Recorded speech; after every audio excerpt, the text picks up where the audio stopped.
Đây chết. Đây chết này. Không lên thôi. Thả bỏ không. Anh buôn đi ca, đừng có thằng thôi, thằng bay ra trước.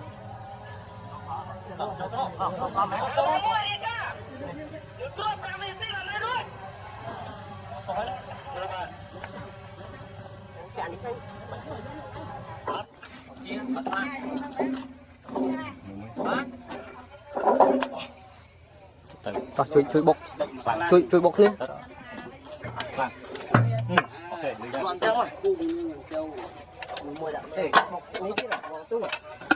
Ở đây, khả năng mình bật lên khoan.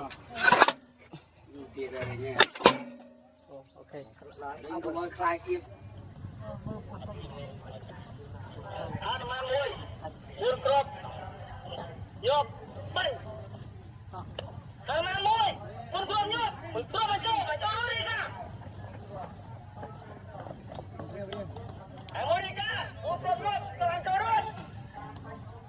Chỉ là bây giờ bay mơ khỏi nhóc đây cho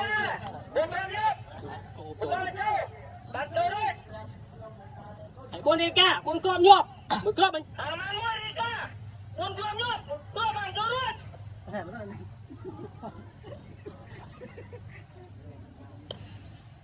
Làm lắm ơi. Clear.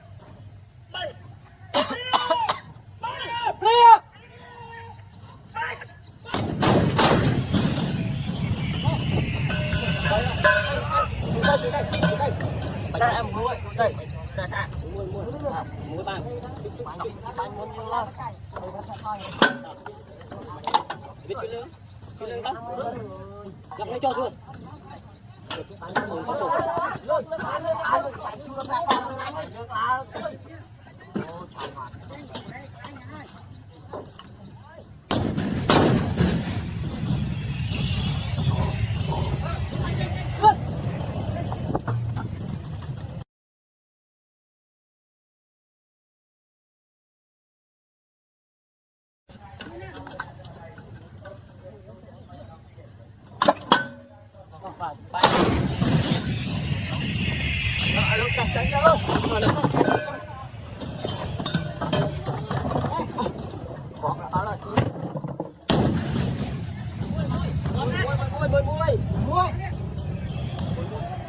Cái lực khó tăng, đây.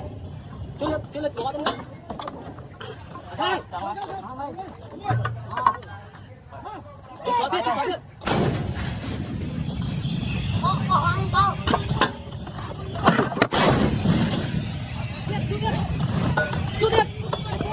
Chú đi. Đóng lơ, chú đây lơ. Được không? Không. Nắm không.